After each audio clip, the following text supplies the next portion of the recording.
السلام عليكم ورحمة الله وبركاته. إن الحمد لله نحمده ونستعينه ونستغفره ونؤمن به ونتوكل عليه ونعوذ بالله من شرور أنفسنا ومن سيئات أعمالنا. من يهده الله فلا مضل له ومن يضلل فلا هادي له. ونشهد أن لا إله إلا الله وحده لا شريك له.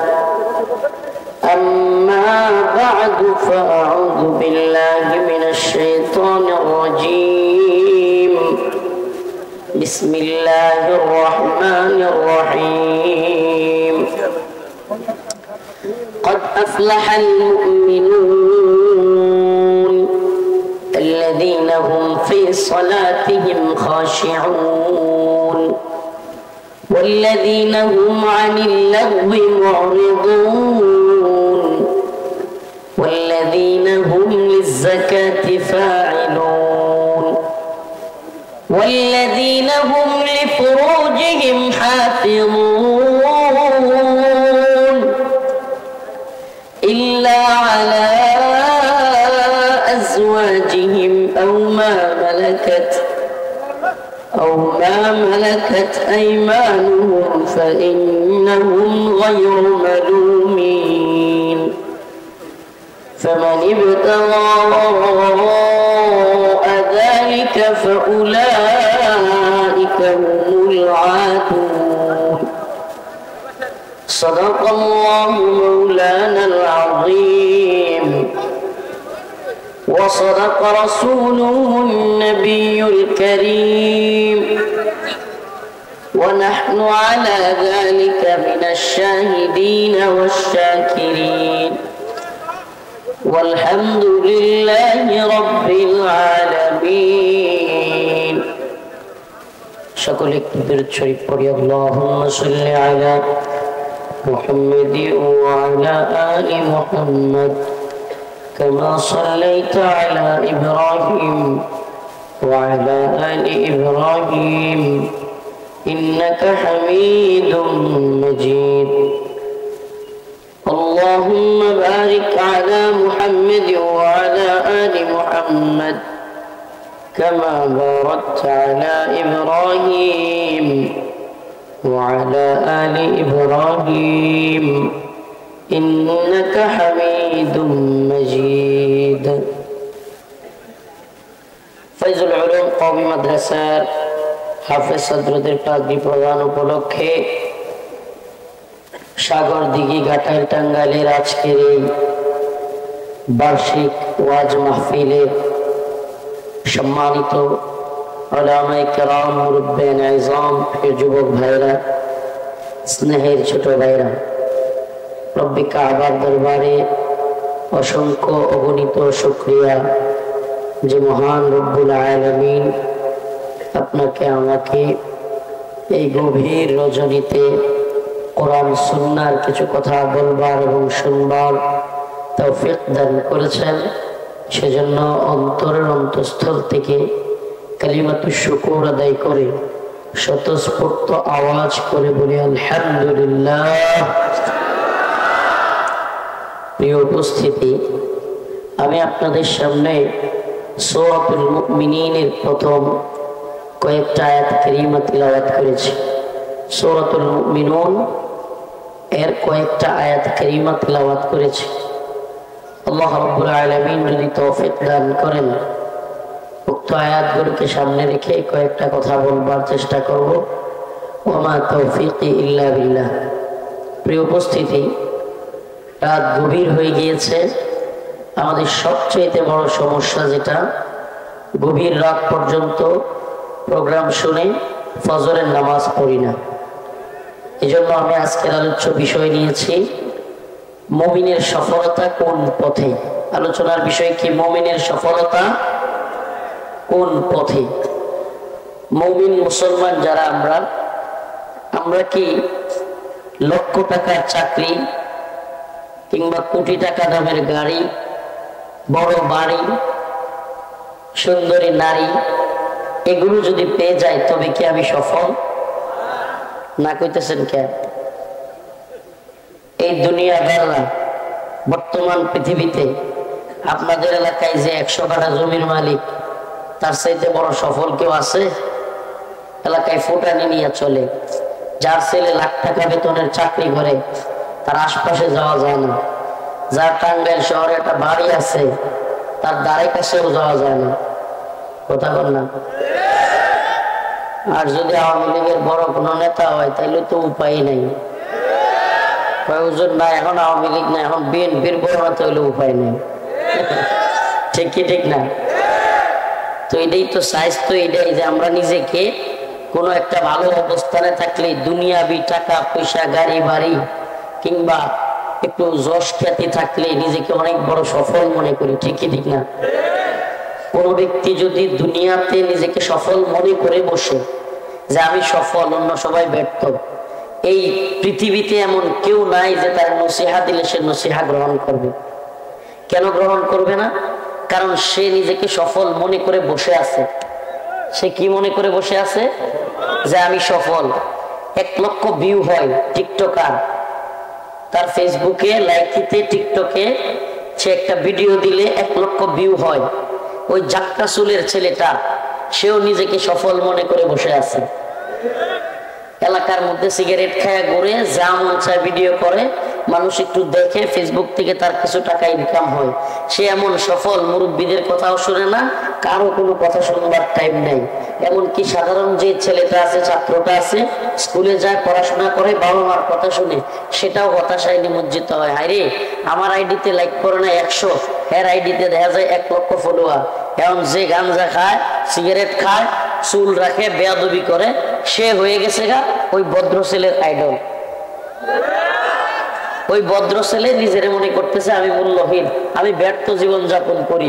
তার অনেক ফলোয়ার, তার অনেক ফ্যান, সে অনেক সফল, সে টাকা ইনকাম করতে পারে।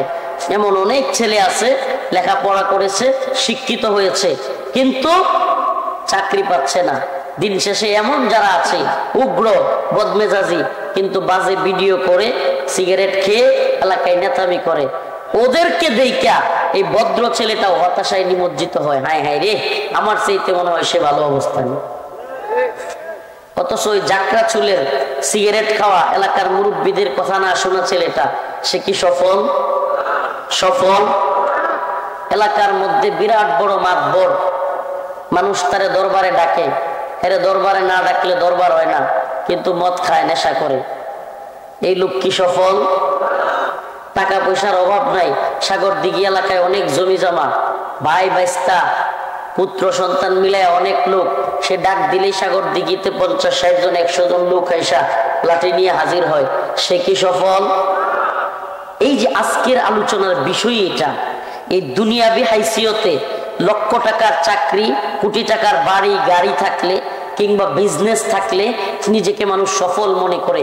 অথচ আল্লাহ রাব্বুল আলামিন বলেন, ফামান যুহজিহা আনিন নার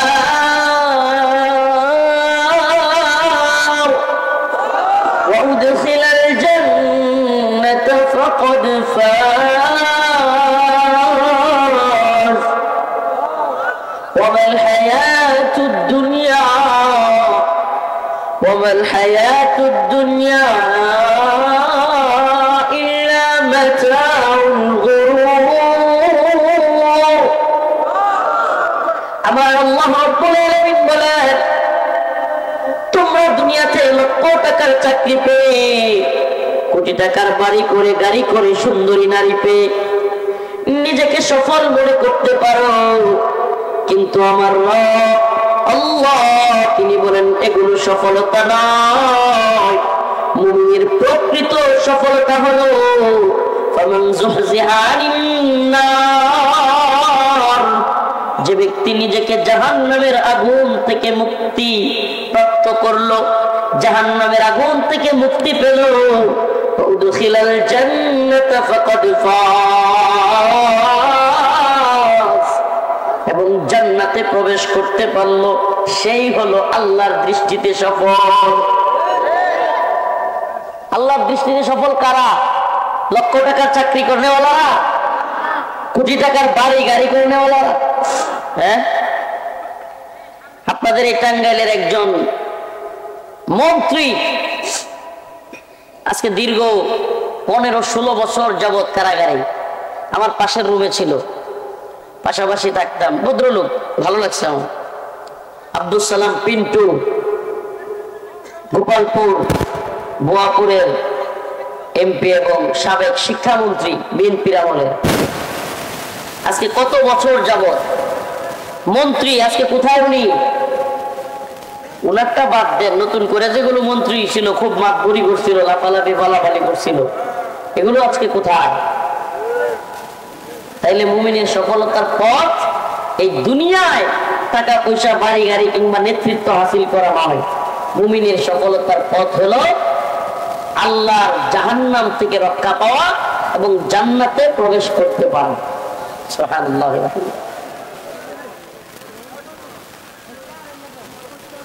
আব্দুল সালাম পিন্টু সাহেব খুব ভদ্র মানুষ, ভালো মানুষ, মাশাআল্লাহ। একসাথে ছিলাম, আঙ্কেল ডাকতাম, বলতাম, মাঝে মাঝে হতাশ হয়ে যেত। ছোট্ট ছোট্ট নাতিগুলোরে রাইখা দীর্ঘ 15-16 বছর কারাগারে থাকা কষ্টের। মেয়েদেরকে বিয়ে দিছে ভিতরে থাকা অবস্থায়, এখন নাতি হয়ে গেছে, নাতিগুলোর পাশে আসতে পারতেছে না। ভয়ঙ্কর এক মামলা দিয়ে দিছে বেচারারে, নিরপরাধ মানুষ, মামলা দিছে 21শে আগস্ট গ্রেনেড হামলা, অথচ এই বেচারা এগুলো কিচ্ছু জানে না, ফাঁসির রায় দিয়ে দিছে বেচারা আজকে 16 বছর ভিতরে। আমি বলতাম, আঙ্কেল হতাশ হইেন না, এমন দিন আসবে আপনি আমি কল্পনাও করতে পারবো না। আল্লাহ পাক হাসিনারে এমন ধরা দিবে, কই থেকে ধরা আসবে আপনি আমি বলতে পারবো না। এগুলো কখনো আঙ্কেল যদি মুক্তি পায়, আল্লাহ পাক তার মুক্তিকে ত্বরান্বিত করুক, বলে না আমি, তাইলে আয়সা বলবে, আমি তারে বলতাম যে দেখেন, চা খাইতে খাইতে ভিতরে বলতাম, গল্প করতাম, দেখেন এমন দিন আসবে আল্লাহ পাক কারে দিয়ে যে ধরবে, আপনারা মনে করতেছে, আমরা মনে করতেছি অমুক দল তমুক দল, এবার কই থেকে যে আল্লাহ কেমনি ধরছে। সুবহানাল্লাহ। আল্লাহ পাক নমরুদ ফেরাউন এদেরকে মশা মাছি দিয়ে সাইজ করলো, আর হাসিনারে সাইজ করলো ছোট ছোট চাকরি দিয়ে। তো আল্লাহ পাক জালেমদেরকে ধরে। ফালা তাহসাবান্নাল্লাহা গাফিলান আম্মা ইয়ামালুয যালিমুন।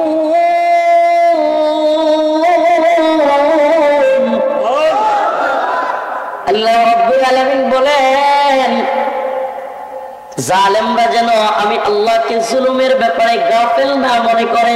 সুবহানাল্লাহ। জালেমরা যে জুলুম করে এই ব্যাপারে আল্লাহ কি গাফেল? কিছু দেখে না আল্লাহ, নাকি সব দেখে? ইন্নামা ইউআখিরুহুম লিয়াউমিন তাশখাসু ফীহিল আবসার। আল্লাহ বলেন, আমি নির্দিষ্ট একটা সময় পর্যন্ত অপেক্ষা করি। মুতিঈনা মুকনিঈ রুসিহিম লা ইয়ারতাদ্দু ইলাইহিম তারফুহুম ওয়া আফইদাতুহুম হাওয়া। আর আমি যখন ধরি, আল্লাহ কয় সাথ দেই কিন্তু ছেড়ে দেই। যখন ধরি আল্লাহ কয় মুতিঈনা মুকনিঈ রুসিহিম লা ইয়ারতাদ্দু ইলাইহিম তারফুহুম। এরা তরপাইতে থাকে, উপর দিকে তাকায়, নিচে তাকানোর সময়ই পায় না। হায় হায় হায় হায় এমন করতে করতে উপরের দিকে তাকায় থাকে। সুবহানাল্লাহ। আফসোস করতে থাকে। এই দুনিয়া সবাই একদিন আফসোস করবে। আল্লাহ বলেন, ওয়া আখরাজাতিল আরদ আতকালাহা। এমন একদিন আসবে ভয়ঙ্কর কল্পনে আল্লাহ পাক এমন এক ঝাঁকুনি মারবেন পৃথিবীকে। ইযা যুলজিলাতিল আরদু জিলজালাহা ওয়া আখরাজাতিল আরদু আতকালাহা। আল্লাহ বলেন, জমিনকে এমন এক ঝাঁকুনি মারা হবে।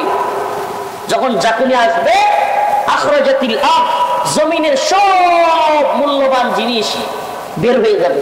স্বর্ণ তামা খনি যা আছে, হীরা জহরত, সব কি হয়ে যাবে? বাঁচতে থাকবে। হায় হায় মানুষ, ওয়াকালাল ইনসান মা লাহা। হায় হায়, কোন স্বর্ণের জন্য, কোন টাকার জন্য ভাইকে মারছিলাম, কোন টাকার জন্য, কোন গহনার জন্য বাবার উপরেই কথা বলেছিলাম, আক্রমণ করেছিলাম। মানুষ আফসোস করতে করতে এগুলো বলবে, হায় হায় কি করলাম। ওয়াকালাল ইনসান মা লাহা। আজ এগুলোর কি হলো? আজকে এগুলো উঠতেছে বের হইয়া, একটাও জমিনের ভিতরে থাকবে না, সব উঠতে থাকবে। এটার আলামত কিছু তো ভূমিকম্প হইলে বোঝা যায়। কি গো, সবকিছু নাড়ায় দেয়। আল্লাহ বুঝাইতেছে বুড়ি আমি ছেড়ে দিছি, কিন্তু নাটাই কারাতে। আল্লাহ নাফরমানি করিস না, কিন্তু দিন শেষে তবুও আমরা নাফরমানি করি। আল্লাহ এটাও জানে আমরা যে নাফরমানি করবই। আল্লাহ এটাও কি করে, فإذا ركبوا في الفلك دعوا الله مخلصين له الدين। আল্লাহ বলেন যখন সমুদ্রে নৌকা ডুবতে থাকে, ঝড় তুফান শুরু হয়, কাঁপাকাঁপি শুরু হয়, দা'উ আল্লাহ মুখলিসিনা লাহুদ্দিন। মানুষ খুব একনিষ্ঠতার সাথে আল্লাহ আল্লাহ করতে থাকে। নৌকায় উঠছে, সমুদ্রে জাহাজে কিংবা নৌকায় উঠছে, আর নৌকা কি করতেছে, ডুবে যাচ্ছে, হেলতেছে, দুলতেছে, বড় বড় ঢেউ আসতেছে। তখন ভয়ে কি কয়, মুখলিসিনা লাহুদ্দিন, একেবারে আল্লাহর একনিষ্ঠ ভক্ত হয়ে গেছে, আল্লাহ আল্লাহ করে। আছে না নাই? দেন না, ঝড় তুফান আইলে টিনের ঘরে যখন ধাক্কা লাগে, গাছ টাছ ভেঙে পড়ে যায়, পরে কি না করে, কি করে না, যেমনি ঝড় তুফান একটা যায়, সিগারেটটা টান দিয়ে একটা শুকান মারে। আছে না নাই?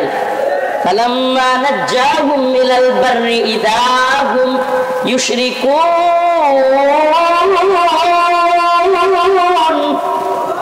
আল্লাহ বলেন আমি জানি তোরা যে যখনই আমি তোদের থেকে বিপদ উদ্ধার করে দিই, তোরা আবার নাফরমানি শুরু করে দিস।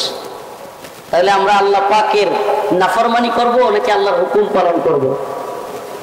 আল্লাহর নাফরমানি করব নাকি আল্লাহর হুকুম পালন করব? সফলতা কোন পথে? আসলে এবার সেই আলোচনায় আল্লাহ পাক মুমিনদের সফলতার রাস্তা বলে দিচ্ছেন। ও মুমিনরা, তোমরা সফল হতে চাও? এমন কিছু মুমিন যারা সফল, তাদের আমি চারিত্রিক বর্ণনা করতেছি। قد أفلح المؤمنون الذين هم في صلاتهم خاشعون। আল্লাহ পাক বলেন মুমিনের প্রথম সিফাত হলো মুমিন খুশু খুজুর সাথে, বিনয়ের সাথে নামাজ আদায় করে। কি করে? বিনয়ের সাথে, খুশু খুজুর সাথে। রাইসুল মুফাসসিরিন আব্দুল্লাহ ইবনে আব্বাস রাদিয়াল্লাহু আনহু বলেন খুশু খুজুর সাথে নামাজ হলো একাগ্র চিত্তে একমাত্র আল্লাহকেই রাজি খুশি করবার জন্য, পৃথিবীতে আর কারোর জন্য নয়। ওই ব্যক্তি যেন এক আল্লাহর জন্য একাগ্র চিত্তে জানলার পাশে দাঁড়াইয়া, মুরব্বী চাচা জানলার এদিক সেদিক তাকায়, গরুটা যে চড়াই আইছে ওইটা দেখে, ওই নামাজ না। একাগ্র চিত্তে আল্লাহর জন্য একমাত্র আল্লাহকে সিজদা দেয়। কুল ইন্না সালাতি ওয়া নুসুকি ওয়া মাহইয়ায়া ওয়া মামাতি লিল্লাহি রাব্বিল আলামিন।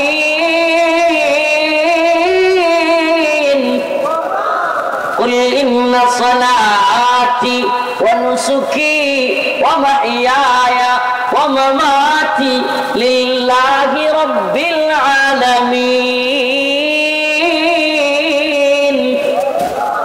আমার নামাজ, আমার কুরবানি, আমার হায়াত, আমার মৃত্যু সবকিছু কার জন্য? সবকিছু কার জন্য?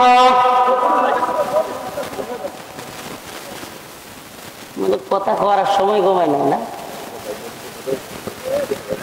লড়ালড়ি করলে মন আরো ভাঙবো। টিকটাক মেরে থাকেন, খিচকায় থাকেন, লড়াচড়ার দরকার নাই। আলোচনার মাঝখানে ওরা স্টেজ ভেঙে যাবো, এটাই বসে এটাই, এটা দরকার নাই। চুপচাপ বসে থাকে। সবকিছু কার জন্য? আল্লাহর জন্য হইতে হবে ভাই। নামাজ কার জন্য? এখন যদি এলাকায় একটা, আল্লাহ মাফ করুক, অনেক সুন্দরী একটা মেয়ে আছে, যুবকরা অনেকেই এই মেয়েরে পছন্দ করে। যদি খালি কম যায় যে 5 ওয়াক্ত নামাজ পড়বো, এই মেয়েরে বিয়ে দেওয়া হইব, একটারও বাকি পাওয়া যেত না, সবগুলো মসজিদে। এই দেখ আবার ঠিক হয়, লজ্জার দল, লজ্জা যারা মনে। কিন্তু আল্লাহর জন্য নামাজ পড়তে হবে, লোক দেখানোর জন্য না।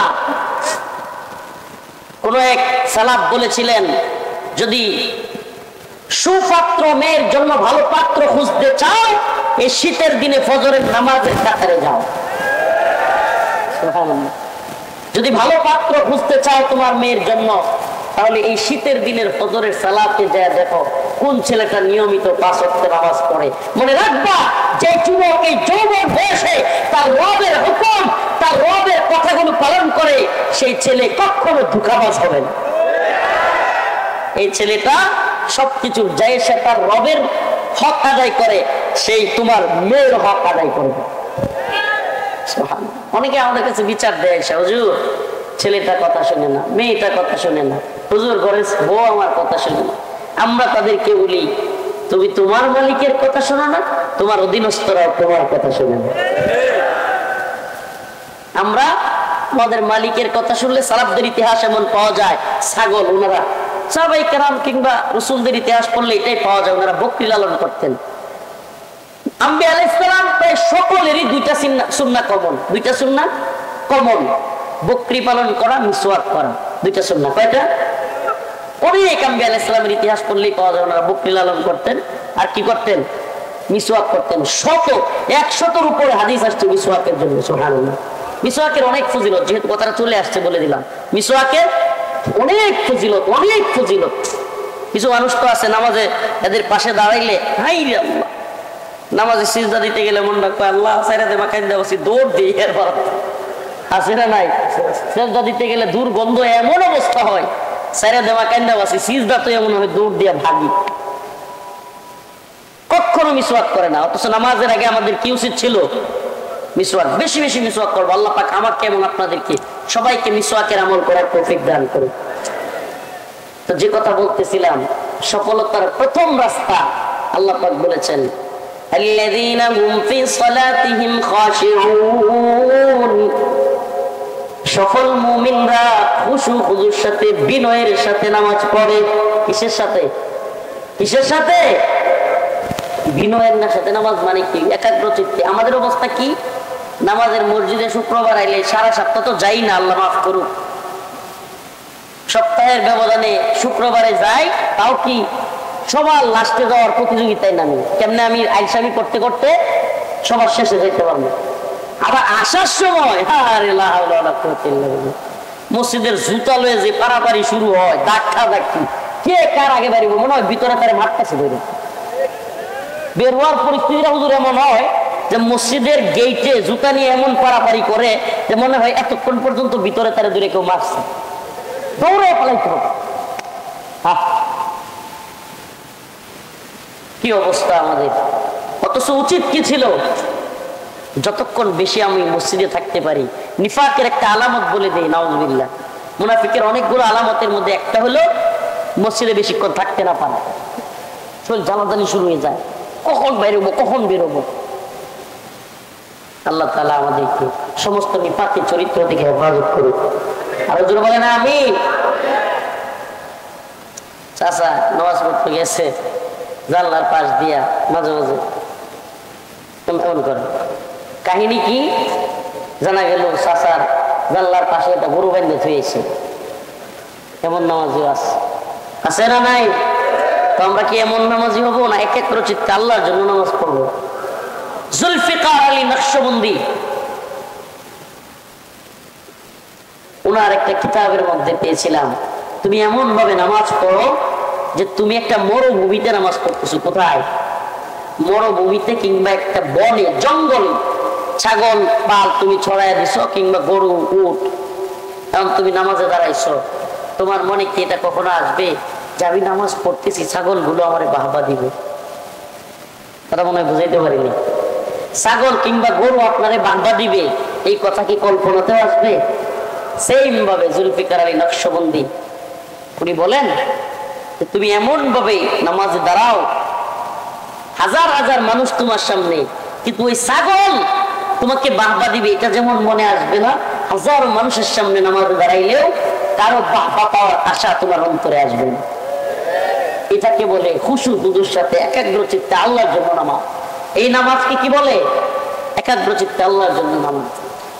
কিছু মানুষ তো এমন আছে, একটা ঘটনা আমার এক উস্তাদের কাছে শুনছিলাম, যে এক বাজারে দোকানদার, সে নামাজ পড়তে দাঁড়াইছে। এখন এশারের নামাজ, মসজিদের ইমাম সাহেব নামাজ পড়ে সালাম ফিরাইছে, সে দাঁড়ায় লোকমা দিয়ে বলছে আল্লাহু আকবার, লোকমা দিছে। তো ইমাম যারা নামাজ পড়ায় তাদের কিন্তু কোন রাকাতে ভুল হইলে, যদিও ভুল করছে কিন্তু খটকা কিন্তু মনের মধ্যে থাকে। যারা ইমামতি করেন এটা জানার কথা, খটকা কি হয়, থাকে, খটকা লাগে যে নামাজ কি এক রাকাত বেশি হইলো না কম হইলো এরকম। তো যখন লোকমা দিছে, নামাজ শেষ করে সালাম ফিরে ওই লোক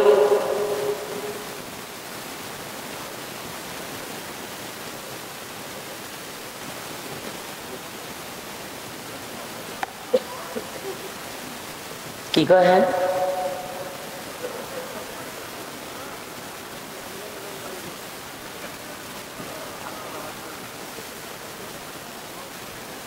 তো বলতেছিলাম, তারা হাসি কে? এই ব্যাককেল 3 বার হাসে, কয়বার? ব্যাককেল কয়বার হাসে? একবার না বুঝা, আবার যখন বুঝে, মানে হ্যাঁ তো না বুঝা প্রথমে আসছে, আবার যখন বুঝে আসে তখন আর ভালো করে আসে, এরপরে আবার 3 নাম্বারে আসে। এটা যখন আবার মনে হয় যে আমি বুঝছে না বুঝে আসছে না, এই দলের নাকি হুজুরাইনে কথা বলতেছে, আসতেছে না, নিজেদেরকে কি কি পরিচয় দিতেছেন।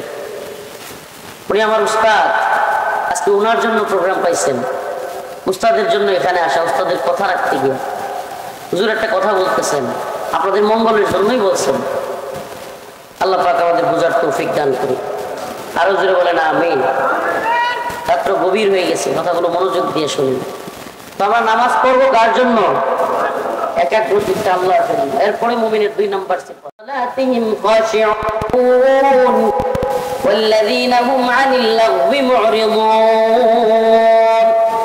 সমস্ত ধরনের ফাহিশা কাজ থেকে, খারাপ কাজ থেকে মুমিন বিরত থাকবে, গুনাহের কাজ থেকে মুমিন বিরত থাকবে। মুমিন কখনোই মূর্তির পাহারাদার সাজবে না। আমরা ইমানের পাহারাদার, আমরা কিসের পাহারাদার? ইমানের পাহারাদার নাকি মূর্তির পাহারাদার? আপনি মূর্তির দারোয়ানগিরি করবেন, যতই করেন, এই ইন্ডিয়া এবং এই হিন্দুত্ববাদীরা এই বাংলাদেশ এবং মুসলমানদের বিরুদ্ধে ষড়যন্ত্র বন্ধ রাখবেন। ষড়যন্ত্র এরা বন্ধ করবে না। এদের ষড়যন্ত্র চলতেই আছে, চলতেই আছে। কয়েকদিন আগে এদের একটা টিভি অনুষ্ঠানে দেখলাম, এদের একটা মিডিয়ায় প্রচার করতেছে চট্টগ্রাম নাকি তাদের। নাউজুবিল্লাহ কোন, এদের ষড়যন্ত্র অব্যাহত আছে। আমরা বলি এটা শাহজালাল মুজাররাদ ইয়ামিনীর ভূখণ্ড। এই ভূমিতে শুয়ে আছেন 360 আউলিয়া।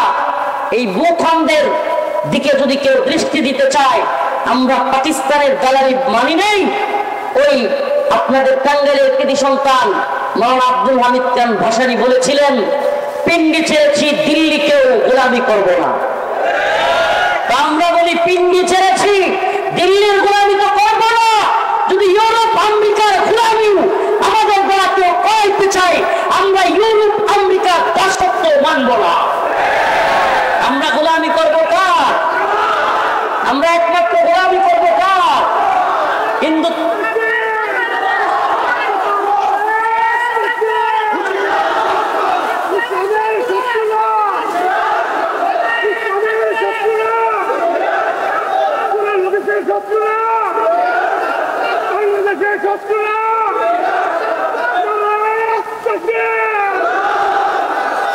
এই ভূখণ্ড নিয়ে মুসলিমদের, এই ভূখণ্ড নিয়ে যারাই ষড়যন্ত্র করবে, ইনশাআল্লাহ এই উম্মার যুবকদেরকে নিয়ে, এই উম্মার যুবক সমাজকে ডাক দিয়ে তাওহীদপন্থী তরুণ প্রজন্মের উলামায়ে কেরাম ইনশাআল্লাহ সুম্মা ইনশাআল্লাহ সমস্ত বাতিল তাগুত, হিন্দুত্ববাদী ব্রাহ্মণ্যবাদী তাগুতি শক্তির মোকাবেলা করার জন্য দাঁড়িয়ে যাবে ইনশাআল্লাহ। রাসূলের সেই ভবিষ্যৎবাণী, ইসাবাতান মিন উম্মতি আহরাজাহুল্লাহু মিনান নার, ইসাবাতুন তাগজুল হিন্দা ওয়া ইসাবাতু মা ঈসা ইবনে মারইয়াম। রাসূলের ঘোষণা, গাজওয়াতুল হিন্দ হবে।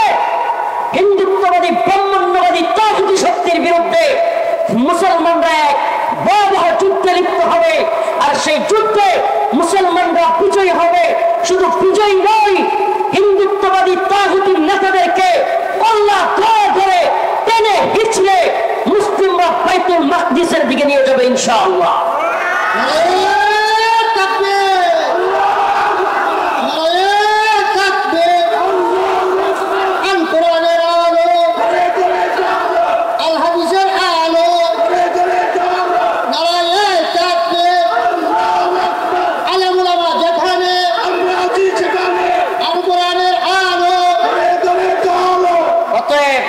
আমাদেরকে নিয়ে ষড়যন্ত্র করে লাভ নেই, মুসলিম উম্মাহ সজাগ থাকতে হবে। রাসূল বলে গিয়েছেন, রাসূলের কথা কি মিথ্যা হতে পারে? মিথ্যা হতে পারে? আরে আপনি আমি কি সাক্ষ্য দিব? কাফেররা পর্যন্ত, মক্কার কাফেররা পর্যন্ত বলতো মুহাম্মদের দুই ঠোঁট দিয়া জীবনে কোনোদিন মিথ্যা বের হয় না সাল্লাল্লাহু আলাইহি ওয়াসাল্লাম। মুহাম্মদুর রাসূলুল্লাহর দুই ঠোঁট দিয়া জীবনে কোনোদিন মিথ্যা কথা বের হয় নাই। আর সেই রাসূল বলেছেন, ইসাবাতানি মিন উম্মতি আহরাজাহুমুল্লাহু মিনান নার, ইসাবাতুন তাগজুল হিন্দ ওয়া ইসাবাতু মা ঈসা ইবনে মারইয়াম। আমার উম্মত আরো দুইটা যুদ্ধে লিপ্ত হবে, এর একটা উল্লেখযোগ্য যুদ্ধ হলো গাজওয়াতুল হিন্দ। সেই হিন্দের যুদ্ধে আমার উম্মত বিজয়ী হবে। সুবহানাল্লাহ বলেন। তবে হ্যাঁ, মুসলিমদের অনেক রক্ত ঝরে যাবে।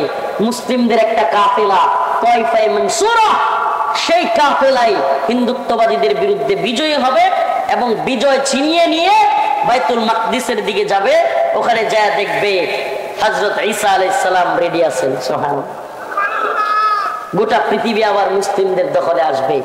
এখন আমরা নতজানু মনে করতে পারি আমেরিকা, চীন, জাপান, জার্মানি, ফ্রান্স কিংবা রাশিয়া, ভারত, এদের অনেক প্রভাব দেখতে পারি, কিন্তু মুসলিমদের বিজয়ের শতাব্দী শুরু হয়ে গিয়েছে। আফগান বিজয় 1924 সালে উসমানীয় খেলাফত ধ্বংস হয়েছিল। আল্লাহ পাক 2024 আসার আগেই 2021 সালে আফগানে তালেবানদের বিজয় দিয়েছেন। আস্তে আস্তে মালি, সোমালিয়া, ইয়েমেনে বিজয়ের সুসংবাদ আসতেছে। অচিরেই আবার সেই জয়গান আমরা গাইব। আসসিনু লানা ওয়াল আরাবু লানা ওয়াল হিন্দু লানা ওয়াল কুল্লু লানা। আরব আমাদের, হিন্দুস্তান আমাদের, চীন আমাদের, ভারত আমাদের। মুসলিমরা বিজয়ীর ভেষে সকল ভূখণ্ড শাসন করবে, আর কাফের মুশরিকরা মুসলমানদের অধীনস্থ থাকবে। পৃথিবী হবে কোরআনের, পৃথিবী হবে ইসলামের, পৃথিবী হবে দ্বীনের, পৃথিবী হবে ঈমান। আকাতিলুহুম হাত্তা লা তাকুনা ফিতনাহ ওয়া ইয়াকুনা আদ-দীনু কুল্লুহু লিল্লাহ। মুসলমান ততক্ষণ পর্যন্ত যুদ্ধ করতে থাকো যতক্ষণ পর্যন্ত না সমস্ত ফিতনা নির্মূল হয়ে যায় এবং সমস্ত দিন আল্লাহর জন্য হয়ে যায়। এটা আল্লাহর ঘোষণা। অতএব পয়সা কাজ বাদ দিয়ে যতই মূর্তি পাহারা দেন, আপনার দল, আপনার নেতা বলেছে যা পাহারা দিলেন, প্রিয় ভাইরা আমার, ভুল বুঝবেন না। দিন শেষে এই হিন্দুত্ববাদী দালালরা ইসকনের কিংবা বিভিন্ন ধরনের প্রোপাগান্ডা চালাবে। এরা আমাদেরকে নিয়ে মজা করবে, বলবে দেখ আমরা ভারতে এদের বাবরি মসজিদ ভাঙ্গা দেই, এদের ঘর বাড়ি বুলডোজার দিয়ে গুড়াইয়া দেই, এদের সবকিছু উড়াইয়া দেওয়ার পরেও এই আহাম্মকের দল আমাদের মন্দিরের দারোয়ান সাহায্য। আমাদেরকে এরা কি বলবে? মন্দিরের দারোয়ান। এজন্য বলি ভাই, আল্লাহর রাসূল বলেছেন এরা আমাদের শত্রু, এরা আমাদের দুশমন, এদের সাথে যুদ্ধ হবে। আল্লাহ পাক নিজে বলেছেন, ওয়ালান তারদা আনকাল ইয়াহুদ ওয়ালান নাসারা হাত্তা তাত্তাবিআ মিল্লাতাহুম। ততক্ষণ পর্যন্ত ইহুদি খ্রিস্টানরা তোমাদের প্রতি রাজি খুশি হবে না যতক্ষণ না তোমরা কইবা যে আমরাও আমনে গণ্য। নাউজুবিল্লাহ। তাইলে কোন মুসলমান, হিন্দু, বৌদ্ধ, খ্রিস্টান কিংবা মুশরিকদের দলের লোক এটা বলার উপায় আছে? উপায় আছে? আল্লাহ বলেন যদি এটা বলতে না পারো তাইলে তারা তোমাদের প্রতি রাজি খুশি হবে না, হবেও না। আল্লাহ অন্য এক আয়াতে বলেছেন, লাতাজিদান্না আশাদ্দান নাস আদাওয়াতাল লিল্লাযীনা আমানুল ইয়াহুদ ওয়াল্লাযীনা আশরাকু। মুমিনদের সবচেয়ে কঠিন শত্রু হলো ইহুদি এবং মুশরিকরা। মুমিনদের সবচেয়ে, মুসলমানের সবচেয়ে বড় শত্রু কয়টা? আল্লাহ বলেন দুইটা, এর মধ্যে একটা হলো ইহুদি। আচ্ছা দেখেন, আল্লাহ পাক কত আগে বলেছেন, 1450 বছর, 1500 বছর আগে। অথচ আজকের পৃথিবীতে আপনি একটু চোখ খুললে দেখবেন মুসলমানদের সবচাইতে বেশি নির্যাতিত হওয়া লাগতেছে ফিলিস্তিনে। কারা নির্যাতন করতেছে? ইহুদিরা। কারা? আল্লাহ পাক 1500 বছর আগে বলেছেন, আর এখন এগুলো সত্য হচ্ছে। অতএব আল্লাহ পাক অনেক আগেই বলে রাখেন আমাদেরকে সজাগ থাকার জন্য যে এদের ক্ষেত্রে তোমরা নমনীয় হয়েও না। তোমরা ইহুদি খ্রিস্টান কিংবা মুশরিকদের ব্যাপারে নমনীয় হবা, এরা কখনো তোমাদের সাথে বন্ধুত্ব সুলভ আচরণ করবে না। আরে এরা তোমার নবীর সাথেই, তোমার আমার নবীর সাথে এরা ভালো সম্পর্ক তৈরি করে নাই। প্রিয় হাজরিন, এরপরে আল্লাহ বলেন ওয়াল্লাযীনা হুম লিয-যাকাতি ফাঈলুন, মুমিনের আরেকটা বৈশিষ্ট্য হলো তারা যাকাত আদায় করে। ওয়াল্লাযীনা হুম লিফুরুজিহিম হাফিজুন, আরেকটা উত্তম স্বভাব হলো মুমিনের লজ্জাস্থানকে হেফাজত করে। কি করে? সুবহানাল্লাহ সুবহানাল্লাহি ওয়া বিহামদিহি। রাসূল বলেছেন সাল্লাল্লাহু আলাইহি ওয়াসাল্লাম, যদি কোনো ব্যক্তি আমাকে দুইটা জিনিসের গ্যারান্টি দেয়, দুইটা, কয়টা? রাসূল বলেন আমাকে দুইটা জিনিসের গ্যারান্টি দিলে আমি তাকে জান্নাতের গ্যারান্টি দেব। দুইটা জিনিসের, একটা হলো জবান আর একটা হলো লজ্জাস্থান। এক জবান আর একটা কি? লজ্জাস্থান। আল্লাহ পাক বলেছেন فانكحوا ما طاب لكم من النساء مثنى وثلاث ورباع, তোমরা মহিলাদের থেকে যাকে পছন্দ হয় দুইটা, তিনটা, চারটা পর্যন্ত বিয়ে করো। বিয়ে করো। ওয়াইন খিফতুম আল্লা তা'দিলু, যদি ভয় হয় তোমরা ইনসাফ করতে পারবা না দুই তিনজন একসাথে, ফাওয়াহিদাতান, তাইলে একটা করো। তাইলে আল্লাহর বিধান হলো বিয়ে করা, বৈধ পন্থায় স্ত্রী গ্রহণ করা ব্যতীত ইসলামী শরিয়ায় যৌন আকাঙ্ক্ষা পূরণ করার আর কোন সুরত ইল্লা আলা আজওয়াজিহিম, একমাত্র বৈধ পন্থা হলো স্ত্রী ব্যবহারের মাধ্যমে, স্ত্রী গ্রহণ করার মাধ্যমে, বৈধ পন্থায়। অতএব আল্লাহ রসুলের ঘোষণা, আল্লাহর ঘোষণা। রসুল বলেছেন ইয়া মা'শারাশ শাবাব মান ইসতাতা'a মিনকুমুল বা'a ফালিয়াতাযাওয়াজ, হে যুবকেরা তোমাদের অবস্থান হওয়ার সাথে সাথে বিয়ে করো। আমি যুব সমাজকে বলবো দ্রুত বিয়ে করবেন। আজকে কি বলবো যুব সমাজকে? আমাদের মুরব্বীরা অচেতন, সচেতন না। ছেলে এত বড় হয়ে যাচ্ছে, মেয়ে বয়স্ক হয়ে যাচ্ছে, বিয়ে দিতে চায় না। এতে করে এত করে ওই ছেলে এবং মেয়ে যে গুনাহ করতেছে, এই গার্লফ্রেন্ড বয়ফ্রেন্ডের কালচার চালু হয়ে এই যে অবৈধ মেলামেশায় লিপ্ত হচ্ছে, এই গুনাহ ওই বাবা এবং মায়ের হবে। আল্লাহ পাক যেই সমাজে জিনা সহজ হয় সেই সমাজে বিয়েকে কঠিন করে দেন। আমরা কি দেখতেছি? জিনা যে সমাজে সহজ, বিয়ে কি হয়? কঠিন। হায়রে বিয়ের মোহরের নামে, কাবিনের নামে, এটার নামে, সেটার নামে, অলিমা অনুষ্ঠানের নামে এত বোঝা চাপাইছে, যুবক বিয়ে করার সাহসই পায় না। আল্লাহ পাক আমাদের এর থেকে হেফাজত করুক, বলে না আমিন। আরো জোরে বলে না আমিন। মুমিনের কিছু সিফাত বর্ণনা করলাম, আরো কিছু কথা বলবো। তার আগে এই যে মাদ্রাসাটা এত বড় মাহফিলটা আয়োজন করলো টাঙ্গাইলের মুসলমান, এখন দেখবো এই মাহফিলটাকে, যে মাদ্রাসাটা কওমি মাদ্রাসা, জাতির মাদ্রাসা। কওমি শব্দের অর্থ কি? জাতি। এটা সরকারি অনুদানে চলে না এই মাদ্রাসাগুলো। আমি আপনাদের কাছে একটু রুমাল পাঠাবো, আপনাদের প্রতি আহ্বান থাকবে মুমিন মুসলমান হিসেবে গভীর রজনীতে আল্লাহকে রাজি খুশি করবার জন্য অল্প কিছু টাকা দিয়ে হলেও এই মাদ্রাসাটার কাজে শরীক হবেন। মাদ্রাসার এই ফান্ডে আপনি রাসূল সাল্লাল্লাহু আলাইহি সাল্লামের উম্মত হিসেবে কোরআনকে ভালোবেসে কোরআনের প্রতিষ্ঠানে অল্প টাকা হোক রুমালগুলো যাবে। উঠবেন না, দয়া করে উঠবেন না। টাঙ্গাইলের মুসলমান, রুমালগুলো যাওয়ার সাথে সাথে তাড়াতাড়ি, কোথায় আপনাদের রুমাল? এখন মঞ্চ থেকে রুমাল দিতেছে। আপনাদের রুমাল তো মাঠে থাকবে, হুট করে বলার সাথে সাথে উঠে যাবে। 10 টাকা, 20 টাকা, 50 টাকা, 100 টাকা, 500, 1000, যে যেমন পারেন। আমরা ওই অন্য কালেকশন করতেছি না, জাস্ট কমিটির আবদার। এই মাহফিলটা করতে গিয়ে বেচারা যেই পরিমাণে কষ্ট, আমি শুই না, ভীষণ কষ্ট লাগছে। এই বেচারা নাকি স্ট্রোক পর্যন্ত করছে। এই মাহফিল ইন্তজাম করতে গিয়া স্ট্রোক করছে। এমন প্রোপাগান্ডা ওনার বিরুদ্ধে ছড়াইছে যে মাহফিলে আমি আসবো না, হবে না, এইটা সেইটা। তারপরে 2 গ্রুপে দলাদলি করে মাহফিল হইতে দিবে না। কত পেরেশানি যে ওনাদের উপর দিয়ে গেছে। এই জন্য আমি বলবো, এই যে এত রাত্রেও আমরা আসছি, এই মাদ্রাসাটা না থাকলে আসতাম। উসিলা তো মাদ্রাসাটা, কি বলেন? আচ্ছা বলেন, মাদ্রাসাটা ঠিক থাকুক, কে কে চান হাত তুলে? লিল্লাহি তাকবীর। এই যারা হাত তুলে নাই এরা মাদ্রাসার বিরুদ্ধে। লিল্লাহি তাকবীর। আপনারা সবাই আল্লাহু আকবার বলে হাত তুলছেন, সুবহানাল্লাহ কই হাতটা লাড়া দেন। এবার আলহামদুলিল্লাহ কই বড় হয়ে দেন। আলহামদুলিল্লাহ, কোন আলহামদুলিল্লাহ, কোন আলহামদুলিল্লাহ।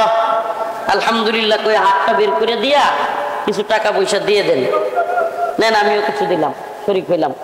আপনারা সবাই সবাই কিছু কিছু টাকা দিয়ে শরিক হন। এই যে আমরা শরিক হয়েছি, মুসাফির মানুষ, আমি মাজলুম মানুষ, আমি দোয়া করব। আমি 500 টাকা দিয়ে শরিক হলাম, আমার আব্বা নাই, আমার আব্বার জন্য দোয়া করবেন।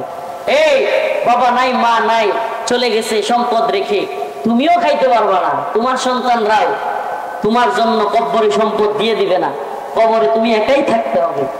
অতএব সেই কবরে একা থাকবে, যেই কবরে তুমি যাবে সেখানে যেন এই কোরআনের মাদ্রাসার ছাত্ররা তোমার টাকায়, তোমার কিছু ফান্ডের কারণে কোরআনের মাদ্রাসায় কোরআন পড়বে, আর তুমি শুয়া শুয়া সৎকায়ে জারিয়া পেয়ে যাবে। সুবহানাল্লাহ। সৎকায়ে জারিয়া, এটা সৎকায়ে জারিয়া 3টা, অন্যতম সৎকায়ে জারিয়া 3টা। কয়টা? দুনিয়াতে কোনো ব্যক্তি মাদ্রাসা তৈরি করে গেছে, মসজিদ তৈরি করে গেছে, যতদিন ওই মাদ্রাসায় কোরআন তিলাওয়াত হবে তার আমল নামায় সওয়াব যেতে থাকবে। কোন নেককার সন্তান রেখে গেছে, ওই সন্তান ভালো আমল করবে, ভালো কাজ করবে, বাবার জন্য দান সৎকা করবে, ওগুলোর কামাই বাবার আমল নামায় চলে যাবে। এই সৎকায়ে জারিয়াগুলো আমরা জারি রাখবো ইনশাআল্লাহ। মুমিনের কয়েকটা সিফাত আপনাদের সামনে তুলে ধরলাম। মুমিনের 1 নাম্বার সিফাত গুলোর মধ্যে অন্যতম সিফাত হলো খুশু খুজুর সাথে মুমিন নামাজ পড়ে, যাকাত প্রদান করে, ফাহিশা কাজ থেকে, মূর্তি পূজা, গুনাহের কাজ, যাত্রা ফাত্রা, অশ্লীল নৃত্য, এগুলো থেকে সে মুক্ত থাকে। কুফরি কাজ, শিরকি কাজ, বিদআতি কাজ থেকে মুক্ত থাকে। দরগায় গিয়ে মান্নত করে না, সে মসজিদে দান করে, মাদ্রাসায় দান করে। এই উঠতেছেন কেন যুবকরা? এই ছাড়ছি আমি, যেগুলো উঠছে 1 টাকা 5 লাখ টাকা করে দেবেন। বসেন, এই বাইরে বসেন। সব যুবকরা দাঁড়ায় গেছে। এরে ও কেমন দেখা যায় না? বসেন। আমরা এত রাত করে, এত কষ্ট করে, এত দূর থেকে মুসাফির আসতে পারছি, তারাই এলাকায় গিয়া দৌড় মেরা ঘুমায়। বসেন। রুমাল গুলো নিয়ে আবার বাজারের দিকে মিষ্টি খাইতে যাও না, এইদিকে আইসো রুমাল নিয়ে। তাড়াতাড়ি তাড়াতাড়ি সবাই এই দাঁড়ায় রয়েছে, দাঁড়ায় এখানেও রুমাল নেন একটা। মাশাআল্লাহ, সিঙ্গাপুরের হুমায়ুন কবির ভাই কোরআনের মাদ্রাসাকে ভালোবেসে 1000 টাকা দান করেছে। আল্লাহ তুমি তার দানকে কবুল করো, মঞ্জুর করো। আমিন। আল্লাহ পাক তাকে নেক হায়াত দান করো, বিদ্যার প্রত্যেকটা মুত্তাকি বানা, আল্লাহ রিজিকের ব্যবস্থা করো। চিল্লায় বলেন আমিন। মেলা রিডিয়া যাচ্ছে একজনে, নাম বলা নিষেধ। মাশাআল্লাহ, 5000 টাকা দিছে, নাম ঘোষণার দরকার নাই। সুবহানাল্লাহ। ওই যে নাম ঘোষণার দরকার নাই, খালি রুমালের মধ্যে দিয়ে দেন। 10,000 না 5,000? 5,000। মাশাআল্লাহ, 5,000 টাকা দিছে এক ভাই, নাম ঘোষণার দরকার নাই। আল্লাহ তুমি তো জানো কে দান করছে, তুমি এটাও জানো কোন নিয়তে দান করছে, তার দানের নেক মাকাসেদ পূরণ করে দাও। আল্লাহ তুমি তারে ক্ষমা করে দাও, হালাল রিজিকের ব্যবস্থা করে দাও। আর হুজুর বলেন আমিন। আল্লাহ তার বংশের মধ্যে কেউ কবরে চলে গেলে তার কবরকে জান্নাতের বাগান বানায় দেয়। কে কে আছে? এই সব জায়গায় রুমাল নিয়ে যাও। এই বেচারা যে কষ্ট করছে মাহফিলটা করতে গিয়া, আমার মা বোনেরা মহিলা প্যান্ডেলে যারা আছেন, আপনাদের কাছে রুমাল চলে যাবে, মহিলাদের মধ্য থেকে লোক আছে, সেখানেও আপনারা দেওয়ার চেষ্টা করেন যেমন পারেন। মহিলা প্যান্ডেলে অনেক টাকা হয়ে যায়, আমাদের মা বোনরা দান করে বেশি। বলেন আপনাদের মধ্যে রুমাল, রুমাল দেখতে হয়, রুমাল আইছে? ও আচ্ছা, আইছে। যে কয়েকটা আমলের কথা বললাম আজকে দীর্ঘ রজনীতে, খুব জরুরি।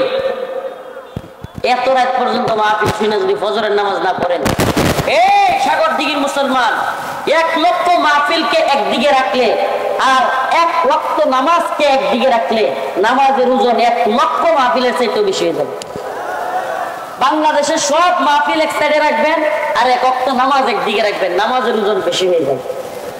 নামাজ পড়বো তো আমরা? হ্যাঁ, কে কে নামাজ পড়বো না? মাশাআল্লাহ, সচেতন আছে, সচেতন আছে, সচেতন না। কে কে আজকে থেকে নামাজ ছাড়বে না? লিল্লাহি তাকবীর।